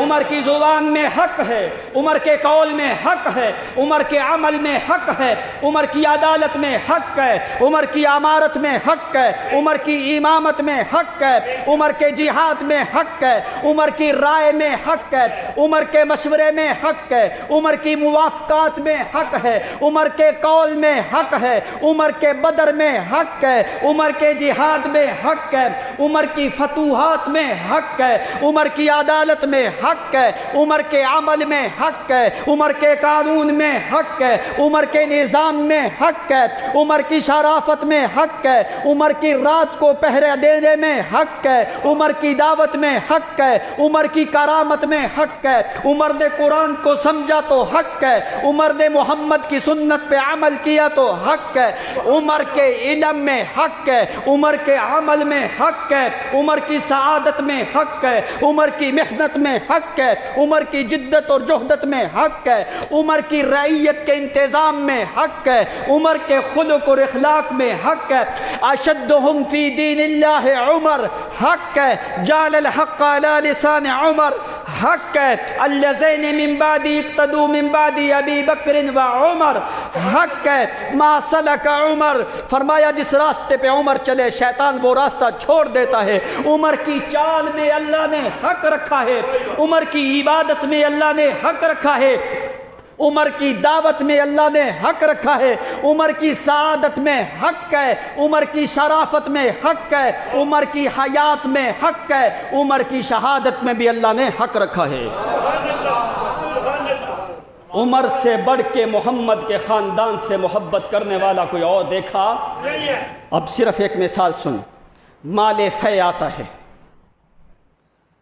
تو حضرت عمر رضی اللہ تعالیٰ عنہ نے منبر پہ اعلان کیا، فرمایا جاؤ، عبداللہ بن عمر کو بھیجا، فرمایا جاؤ حسن اور حسین کو بلا کے لاؤ. حضرت حسن اور حسین بھی موجود ہیں. عمر کو محبت ہے محمد کے خاندان سے، خاندان محمد کو محبت ہے عمر سے. تو حضرت عمر رضی اللہ تعالیٰ نے حضرت حسن کو 1000 دینار دیا، حضرت حسین کو 1000 دینار دیا. حضرت عبداللہ ابن عمر آئے، حضرت عبداللہ ابن عمر کو 500 دینار دیا. حضرت عبداللہ ابن عمر کو 500 دینار دیا. حسن اور حسین کو 1000 دینار دیا. حضرت عبداللہ بن عمر کھڑے ہو گئے، کہنے لگے یا امیر المومنین لماذا اعطیتنی ب500 دینار. او امیر المومنین عمر، میں تو جہاد میں شریک ہوا ہوں، میری عمر بھی زیادہ ہے، میری محنت بھی زیادہ ہے، میری کوشش بھی زیادہ ہے. تو نے میں محمد، میں عبداللہ ابن عمر کو 500 درہم دیا ہے. حضرت حسن اور حسین یہ چھوٹی عمر، ان کو تو نے 1000 دینار کیوں دیا ہے؟ حضرت عمر فرماتے ہیں او میرا بیٹا عبداللہ ابن عمر، ارنی ابوہما، ارنی ابو کا مثل ابیہما، وارنی جدتک مثل جدہما، او میرا بیٹا عبداللہ ابن عمر، تو یہ جو حسن حسین ہے تو دکھاؤ عبداللہ بن عمر، ان کا نانا محمد ہے، ان کا نانا محمد ہے، تو ان کے نانے جیسا نانا تمہیں ابن عمر دکھا ذرا، تو حسن حسین جیسا نانا تو مجھے دکھا، اگر ان جیسا نانا تیرے پاس ہے تو میں تمہیں بھی 1000 دینار دے دوں گا۔ کیا عمر سے بڑھ کے کوئی خاندان نبوت سے محبت کر سکتا ہے؟ فرمایا ان کا نانا محمد ہے، اس وجہ سے آ کے ان کو میں 1000 دینار دے رہا ہوں، تمہیں 500 دینار دے رہا ہوں، اس لیے کہ ان کا نانا محمد ہے۔ یہ عمر کی محبت ہے کہ نہیں؟ تو حضرت عمر کو خاندان نبوت سے محبت ہے، اور خاندان نبوت کو عمر سے محبت ہے۔ حضرت علی بن ابی طالب جب شہادت ہوتی ہے حضرت عمر کی، تو حضرت علی پتہ کیا فرماتے؟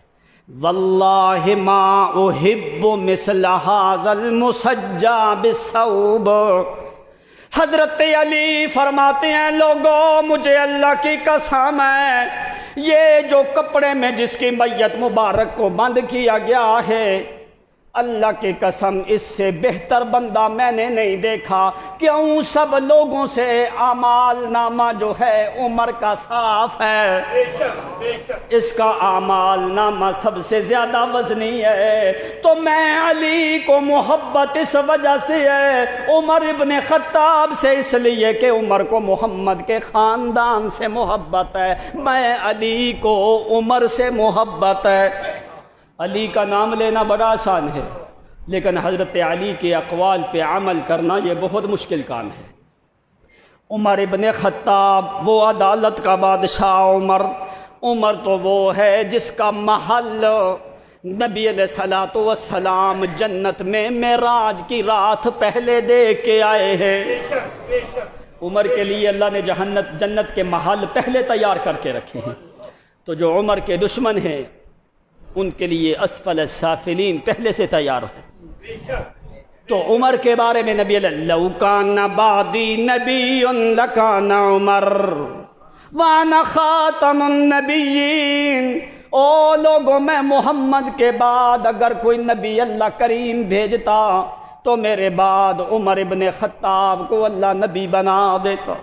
واشدہم فی دین اللہ عمر کی زبان جو ہے اللہ کریم نے حق رکھا ہے، عمر کے سامنے جو دین کا معاملہ جو بھی ہوتا ہے عمر ساری رعیت کو چھوڑ دیتا ہے، لیکن دین کے معاملے پہ عمر کا فرض ہے سب سے پہلے عمل کرتا ہے تو عمر ابن خطاب کرتا۔ سبحان اللہ، سبحان اللہ۔ عظیم اور جلیل القدر صحابی رسول ہے جس کی زندگی ایک ایک واقعات وہ عدالت سے بھرے ہوئے ہیں۔ عمر ابن خطاب، اگر اس روئے زمین پہ کوئی اور عمر ہوتا تو یہ ساری دنیا فتوحات ہوتی صرف عمر ابن خطاب کی۔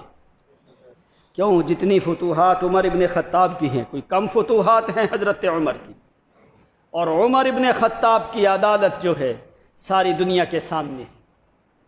محمد الرسول اللہ کو اللہ کریم نے علم عدالت دیا، اس علم عدالت پہ عمل کر کے دکھایا پیغمبر اور صدیق کے بعد تو عمر ابن خطاب نے کر کے دکھایا۔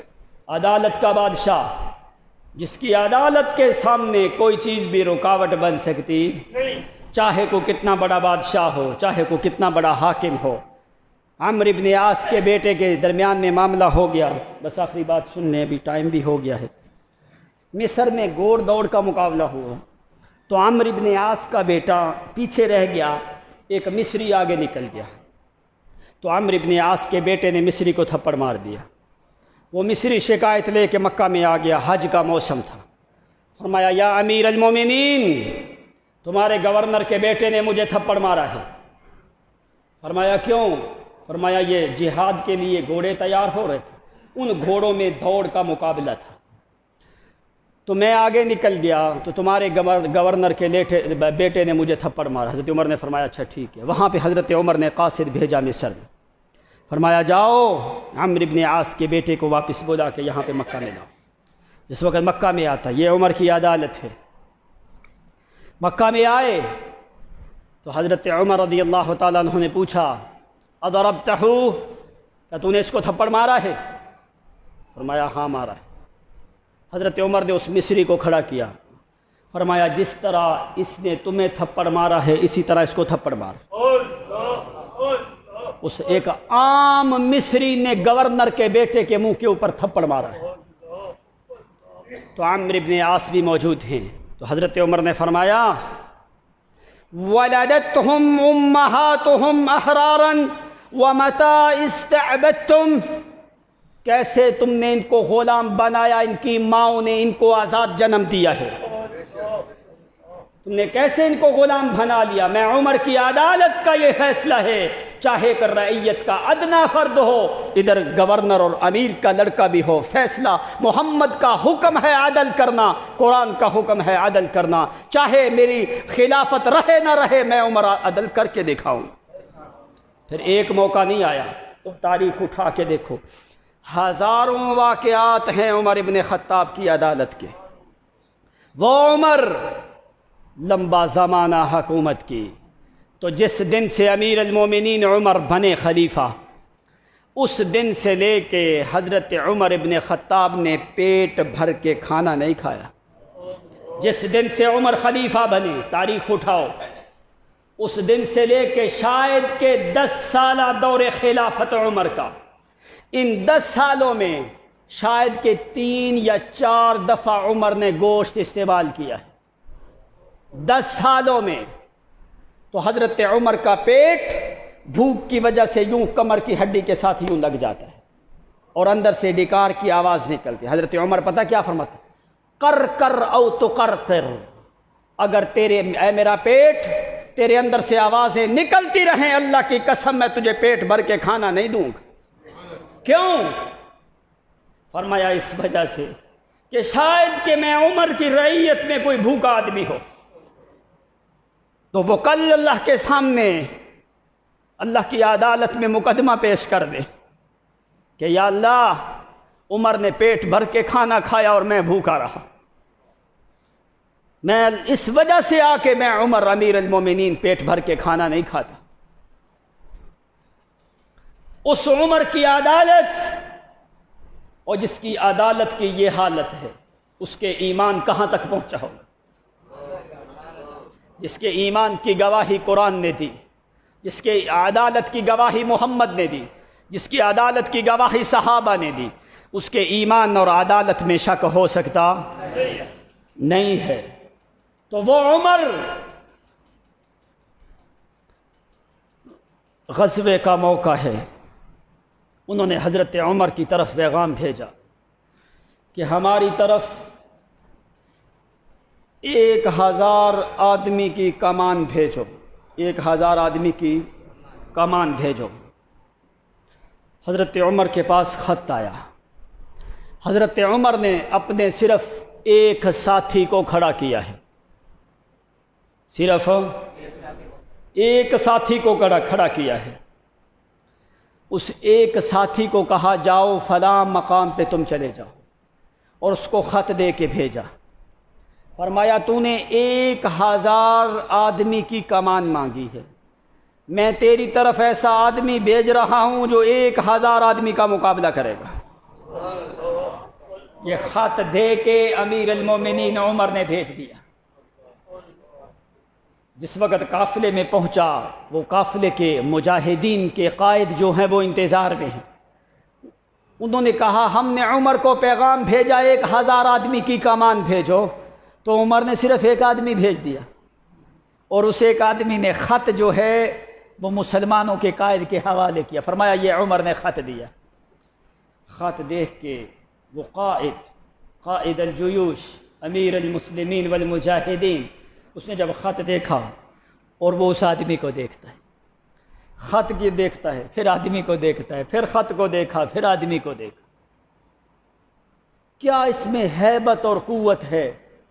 1000 آدمی کے مقابلے میں عمر نے 1 آدمی بھیجا ہے۔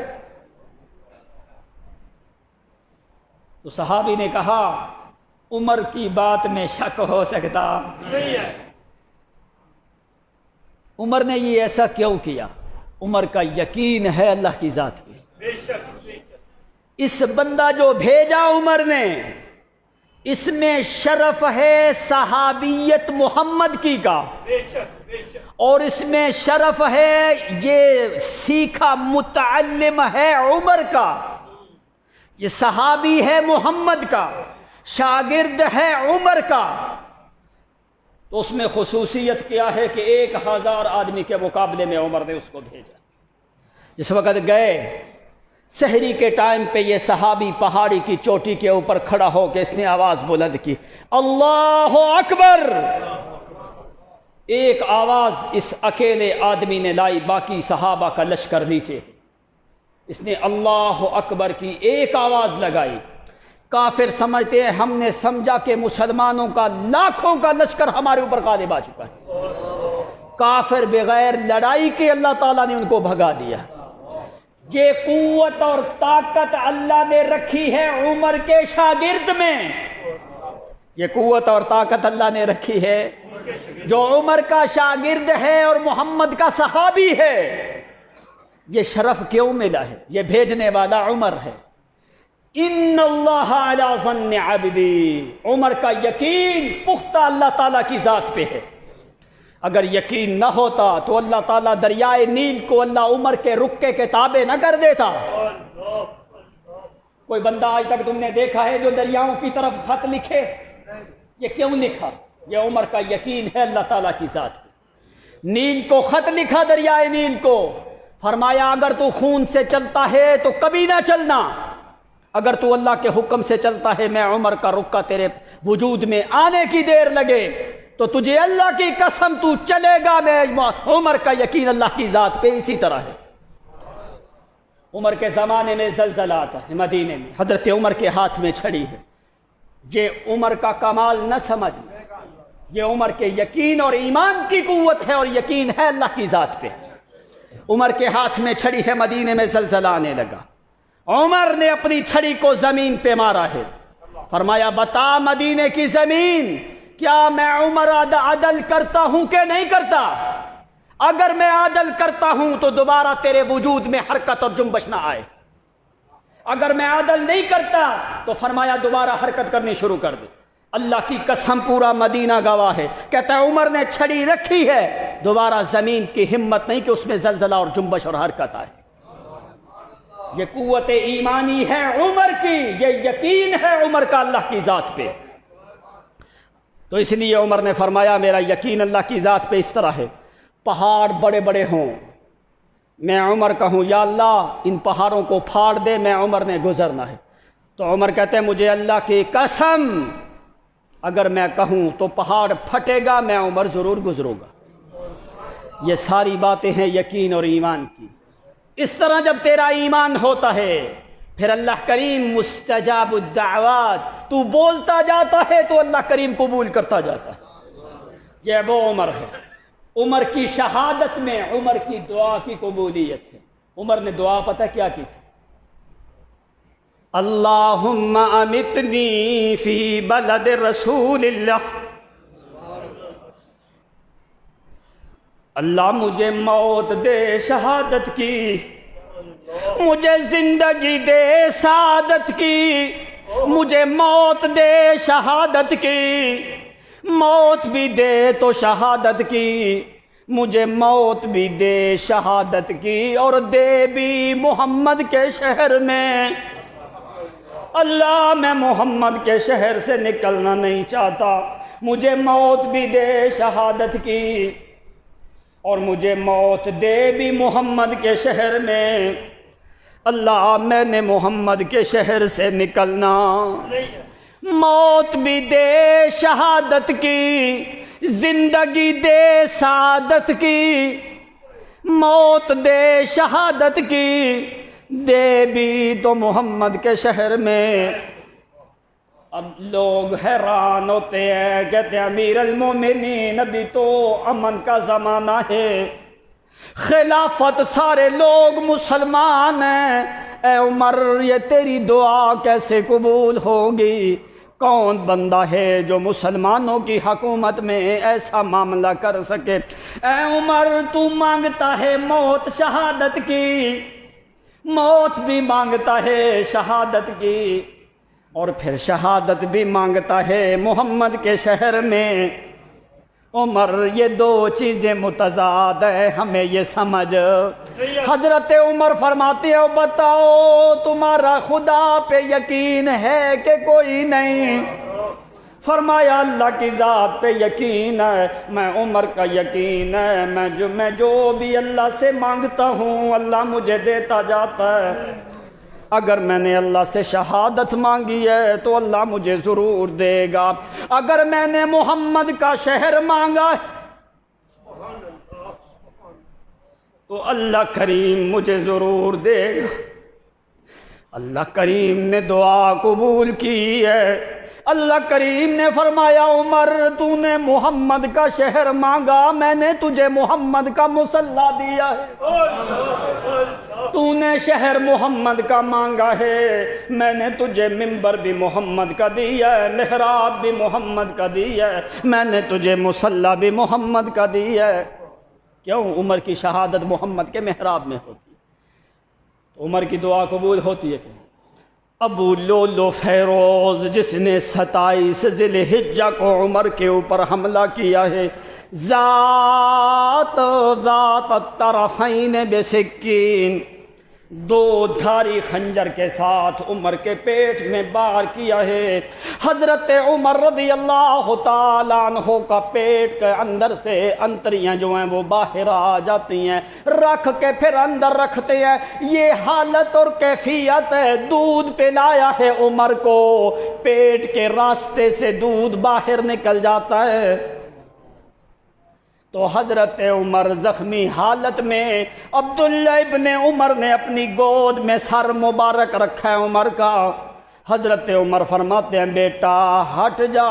حضرت عمر جو مسلمانوں کا خلیفہ ہے، حضرت عمر اپنے رخسار کو زمین کے اوپر رگڑ رہے ہیں، اب نہ دایاں رخسار یوں زمین پہ رکھا ہے، تو حضرت عبداللہ ابن عمر جلدی کر کے اٹھا کے سر گود میں رکھنے لگے۔ حضرت عمر فرماتے ہو میرا بیٹا ہٹ جا۔ فرمایا کیوں ابا جی؟ آپ کا رخسار مبارک یوں زمین پہ رگڑنے لگا ہے، نیچے کوئی چادر بھی کوئی نہیں۔ حضرت عمر فرمانے لگے ہٹ ذرا، مجھے اپنے محبوب اللہ کریم سے چند باتیں کرنے دے۔ میں اللہ کریم کے سامنے کہنے لگوں اللہ 10 سالہ میں نے حکومت کی ہے، 10 سالہ میں نے حکومت کی ہے، لیکن آخرکار دنیا کے کتنے بڑے حکمران ہوں میرے اللہ، میں اپنے رخسار اور اپنی جبین نیاز کو، اپنی پیشانی کو اس لیے رگڑ رہا ہوں اللہ، میں ذلیل اور فقیر ہوں، تو اللہ غنی ہے، اللہ تو عزت والا ہے، اللہ ارحم علیہ، اللہ تو میرے اوپر رحم کر دے۔ اللہ کریم عمر نے دعا کی، محمد کا شہر مانگا، اللہ نے محمد کا منبر بھی دیا، محراب بھی دیا، مصلی بھی دیا، زندگی میں محمد کریم کی صحبت بھی دی ہے۔ فرمایا عمر پریشان نہ ہونا، موت کے بعد بھی تو محمد کے جوار میں رہے گا، سبحان اللہ، موت بھی محمد کے شہر میں، سبحان اللہ، صحبت بھی محمد کی، سنگت بھی محمد کی، منبر بھی محمد کا، محراب بھی پیغمبر کا، مصلی بھی پیغمبر کا، حجرہ بھی محمد کا، قبر بھی محمد کے ساتھ ہے، تاکہ دنیا کو پتہ چلے او لوگوں جو اپنی زندگی پیغمبر کے ساتھ گزارے، پیغمبر کی سنت پہ عمل کرے اور یقین رکھ کے اللہ سے دعا کرتا رہے، اللہ کریم اس کی دعاؤں کو قبول کرتے ہیں۔ ابو بکر صدیق کے بعد اگر مکہ مقام ہے تو عمر کا، صدیق کے بعد اگر مقام ہے تو عمر کا، اگر تیرا ایمان عمر پہ کوئی نہیں تو گویا تو نے قرآن کی 21 آیتوں کا انکار کیا ہے۔ قرآن کی کتنی آیتوں کا؟ 21 آیتیں عمر کے مشورے سے اللہ کریم نے نازل کی۔ عمر بولتا جاتا ہے اللہ تعالیٰ قرآن بنا کے محمد پہ۔ اب صرف قرآن نہیں آتا، ایک اور بات بڑی اہم، بس آخری بات سنیں۔ قرآن آتا ہے جب اللہ تعالیٰ جبریل کو حکم دیتے ہیں جا کے میرے پیغمبر کے اوپر وحی نازل کر۔ جب قرآن کا نزول ہو تو ایک خاص پیغام میرے محمد کو دینا، یہ تو قرآن کے اصول، قرآن کی آیتیں ہیں، تو جا کے میرے پیغمبر کو کہنا کہ جس وقت عمر آئے میرا محمد تیرے پاس، جس وقت عمر آئے تیرے پاس، میرا پیغمبر عمر کے سلام کرنے سے پہلے میں خدا کا سلام عمر کو دینا۔ یہ اعزاز کم ہے، اس سے بڑھ کے کوئی اعزاز ہو سکتا ہے؟ اصول یہ ہے آنے والا سلام کرے۔ اللہ فرماتے ہیں جہاں پہ میرا پیغمبر تیرے صحابہ کا معاملہ ہوتا ہے میں قانون بدل دیتا ہوں۔ جس وقت عمر آئے وہ سلام نہ کرے میرا پیغمبر، اس سے پہلے تو نے میری طرف سے عمر کو سلام دینا ہے۔ کیا کہنا؟ سلام علیکم۔ او عمر، اللہ کریم کی طرف سے تمہیں سلام دیا جاتا ہے۔ او صدیق، اللہ کی طرف سے تمہیں سلام دیا جاتا ہے۔ او عثمان، او علی، تمہیں اللہ کی طرف سے سلام دیا جاتا ہے۔ جو پیغمبر کا ادنا سے ادنا صحابی ہے، ساری دنیا کے نیک اولیاء بھی مل جائے نا، پیغمبر کا وہ صحابی جو یمن، عراق، شام، فلسطین، اردن، عمان، بحرین یا کسی دیہات میں بکریاں چرانے والا کسی دور دراز علاقے سے ایک دفعہ پیغمبر کے پاس آیا، 5 یا 10 منٹ بیٹھ کے چلا گیا، ساری دنیا کے مفسرین، محدثین، علماء، فقہاء، اطباء، حکماء، وزراء، صلحاء، عابدین، سائحین، راکعین، ساجعین، علماء، وزراء، مشیر، سب بھی مل جائیں، اس زندگی میں 5 منٹ جو محمد کی صحبت میں بیٹھا ہے اس کی پاؤں کی جوتی کا بھی مقابلہ نہیں کر سکتا۔ کیوں؟ یہ مقام ہے محمد کی صحبت۔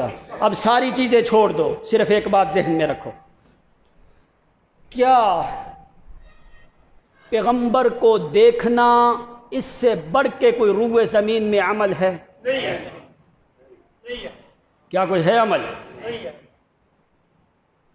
پیغمبر کو دیکھنا اس سے بڑھ کے کوئی اور عمل ہو سکتا؟ جس نے محمد کی کتاب اور پیغمبر کی سنت کی تورانیت کی کرنوں کو ڈائریکٹ لیا ہے، ان کے ایمان نور ایمان کا کوئی دنیا میں مقابلہ کر سکتا؟ آپ نے کیا فرمایا؟ آنے والے لوگ لو انفق مثل احد من ذهب، آنے والے لوگ احد پہاڑ جتنا سونا اللہ کے راستے میں خرچ کرے۔ اب احد پہاڑ جتنا سونا کسی کے پاس ہو سکتا؟ 3.5 کلومیٹر یہ لمبا احد پہاڑ ہے، 1.5 کلومیٹر یہ چوڑا پہاڑ ہے احد، اتنا سونا کسی کے پاس ہو سکتا ہے؟ آپ نے فرمایا آنے والے لوگ اتنا سونا اللہ کے راستے میں خرچ کریں، اور میرا ایک صحابی تھوڑے سے جو وہ اللہ کے راستے میں خرچ کرے، اللہ کی قسم میرے صحابی کا اتنے سے جو اللہ کے راستے میں خرچ کرنے کا ثواب اتنا ہے کہ آنے والے احد پہاڑ جتنا سونا بھی خرچ کریں اس کے ثواب تک نہیں پہنچ سکتے۔ اب بڑی اہم چیز صحابہ کے مقام کی کیا ہے؟ ایک تو ان کے پاس صحبت ہے محمد کی، دوسرا سب سے پہلے قرآن پہ عمل کرنے والی وہ صحابہ کی جماعت ہے۔ اب قرآن میں ایسے 170 آیات قرآن مقدس میں جس میں اللہ تعالیٰ ڈائریکٹ صحابہ کی تعریف کر رہا ہے. جو روئے زمین میں صفتیں تھیں وہ تم قرآن کو دیکھو. جو روئے زمین میں صفتیں تھیں وہ اللہ تعالیٰ نے ساری صفتیں محمد کے بعد انبیاء کے بعد جمع کی ہیں تو محمد کے صحابہ. بے شک بے شک. تو تمہیں قرآن کا حیا کر محمد کے صحابہ کے بارے میں اپنے دل کو صاف رکھ. اگر اپنے ایمان کی حفاظت چاہتا ہے تو من عادى لي وليا فقد آذنته بالحرب. نبی علیہ السلام نے فرمایا، اللہ تعالیٰ فرماتے ہیں جو میرے کسی ولی کے ساتھ عداوت رکھتا ہے میں خدا کی اس کے ساتھ اعلان جنگ. اب اعلان جنگ اللہ تلوار سے نہیں کرتا. کیا ہوتا ہے اعلان جنگ؟ اللہ تعالیٰ تلوار سے جنگ نہیں کرتا. کیا ہوتا ہے؟ اللہ تعالیٰ اس سے ایمان کی دولت کو واپس لے لیتا. اور اس کی مثالیں ہزاریں ہیں. حضرت ابو ہریرہ رضی اللہ تعالیٰ عنہ، ٹائم بھی ہو گیا ہے، حضرت ابو ہریرہ کے بارے میں ایک آدمی نے بات کی. وہ کہتا ہے اتنی حدیثیں بیان کرتا ہے ابو ہریرہ، کہاں سے لے آتا ہے؟ اس سے زیادہ حدیثیں تو مجھے آ جاتی ہیں. یہ بات کر کے ایک عالم کے پاس کیا. اس نے کہا خدا کا خوف کر. کہاں ابو ہریرہ، وہ صحابی رسول جس کا کوئی دوسرا کام ہی نہیں سوائے محمد کی حدیثوں کو جمع کرنا. 5000 سے زیادہ روایات حضرت ابو ہریرہ سے ہیں. میں کو خدا کا خوف کر. من عادى لي وليا فقد آذنته بالحرب. جو اللہ کے ولی کے ساتھ عداوت رکھے، جو صحیح ولی ہو. صحیح ولی کا پتہ ہے؟ جو عورتوں کے جرمٹ میں بیٹھے وہ ولی نہیں، وہ شیطان ہوتا ہے. جو عورتوں کے جرمٹ میں بیٹھے وہ ولی نہیں، وہ شیطان ہوتا ہے. جو الف تلف ننگا ہو وہ شیطان ہوتا ہے، وہ ولی نہیں ہوتا.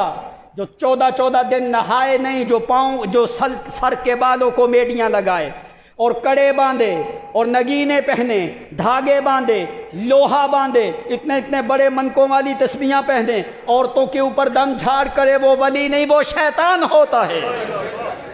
ولی وہ ہوتا ہے جس نے زندگی میں عورت کے ٹخنے کے اوپر بھی جس کی نظر نہیں پڑتی، وہ اللہ کا ولی ہوتا ہے. لوگوں نے آج ان لوگوں کو ولی بنا دیا ہے جن کو ایمانیات کے اصول کا پتہ نہیں، لوگ ان کو ولی سمجھتے.